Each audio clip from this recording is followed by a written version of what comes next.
मूल कर्तव्य भाग 4 का अनुच्छेद 51 का 42वें संविधान संशोधन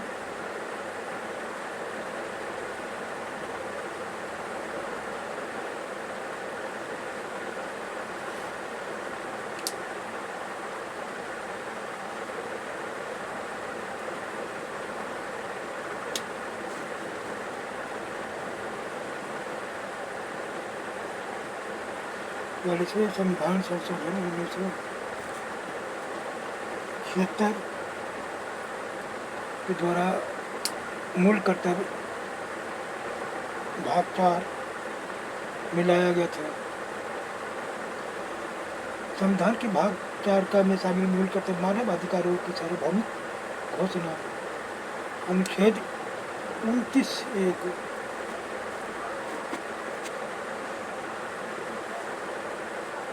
के साथ सामंजस्य में है। इसके अनुसार प्रत्येक व्यक्ति के अपने समुदाय के प्रति कुछ कर्तव्य होते हैं। इन कर्तव्यों के अनुपालन में ही उसकी व्यक्तिगत स्वतंत्रता एवं पूर्ण विकास संभव है।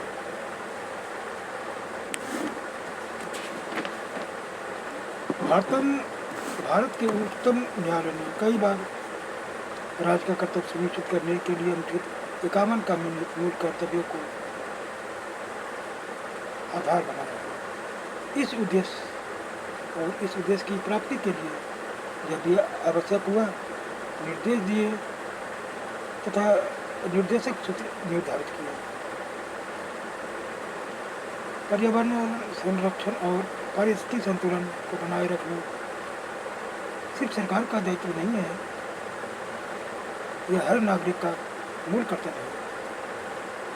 संविधान के मूल अधिकारों संबंधी तीसरे भाग में समाविष्ट व्यक्ति के प्रत्येक अधिकार में एक कर्तव्य और कहते हुए चुका था। समाज में कोई अधिकार हो ही नहीं सकते जब तक कि उनके साथ कर्तव्य न हो। प्रत्येक अधिकार के लिए उनके अनुरूप एक कर्तव्य है। कर्तव्य अधिकार का एक अभिन्न अंग है। दोनों एक ही सिक्के के दो पहलू है। जो किसी एक व्यक्ति के लिए कर्तव्य है वही दूसरे के लिए अधिकार है। यदि सभी व्यक्तियों को जीवन का अधिकार प्राप्त है तो सभी व्यक्तियों को यह कर्तव्य हो जाता है कि वे मानव जीवन का आदर करें और किसी अन्य व्यक्ति को आहत न करें। प्रत्येक व्यक्ति का यह कर्तव्य हो जाता है कि वह अन्य लोगों को वही अधिकार दे जो वो अपने लिए चाहता है। प्रत्येक व्यक्ति की स्वतंत्रता की रक्षा तभी संभव है जब वह दूसरे व्यक्तियों की स्वतंत्रता का भी आदर करे। कर्तव्यों के पालन से ही अधिकारों को बल मिलता है।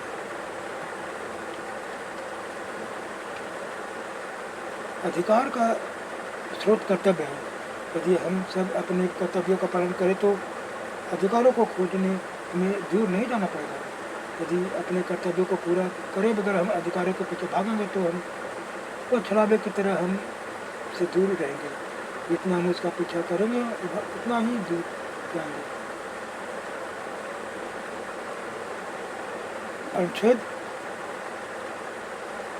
51 का भारत के प्रत्येक नागरिक का यह कर्तव्य होगा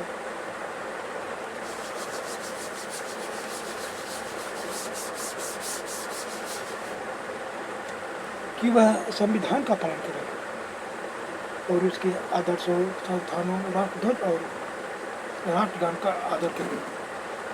भारत के प्रत्येक नागरिक का सर्वप्रथम कर्तव्य है कि वह संविधान का अनुसरण करे और इसके आदर्शों और संस्थाओं, राष्ट्रध्वज और राष्ट्रगान का आदर करें।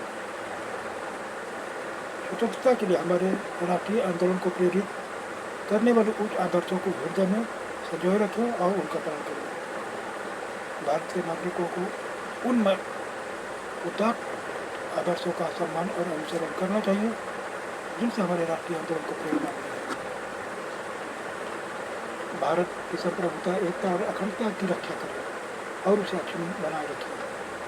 भारत के सभी नागरिकों का राष्ट्रीय दायित्व है कि देश की प्रभुत्व, संपन्न एकता और अखंडता को अक्षुण्ण रखें, देश की रक्षा करें और आह्वान किए जाने पर राष्ट्र की सेवा करें। अनुच्छेद 23(2)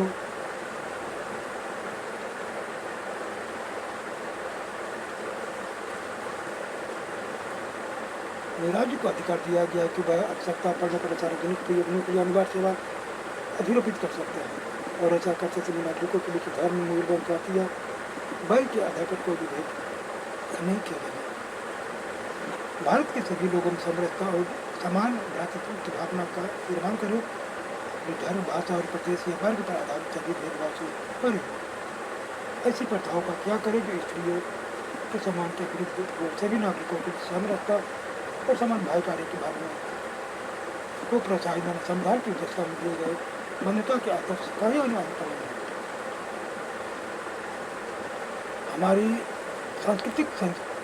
हमारी सामाजिक संस्कृति की गौरवशाली परंपरा का मतलब समझे और उसकी रक्षा करें। अपनी सामाजिक अथवा संयुक्त संस्कृति की गौरवशाली परंपरा मतलब समझना और उसकी रक्षा करना प्रत्येक नागरिक का गौरव कर्तव्य है। प्राकृतिक पर्यावरण की जिसके अंतर्गत वन, झील, नदी और वन जीव है उसकी रक्षा करें, उसका संवर्धन करें तथा प्राणी मात्र के प्रति दया भाव रखें। वैज्ञानिक दृष्टिकोण, मानववाद, ज्ञानार्जन तथा सुधार की भावना का विकास करें।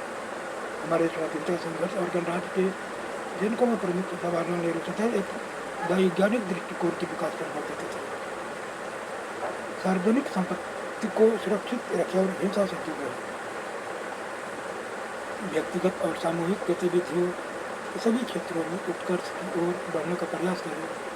दूसरे राष्ट्र निरंतर बढ़ते हुए प्रयत्न और उपलब्धि की नहीं उठेगी कुछ भी। माता पिता तथा अभिभावक हो तो 6 से 14 वर्ष के बच्चों को शिक्षा के अवसर प्रदान करें।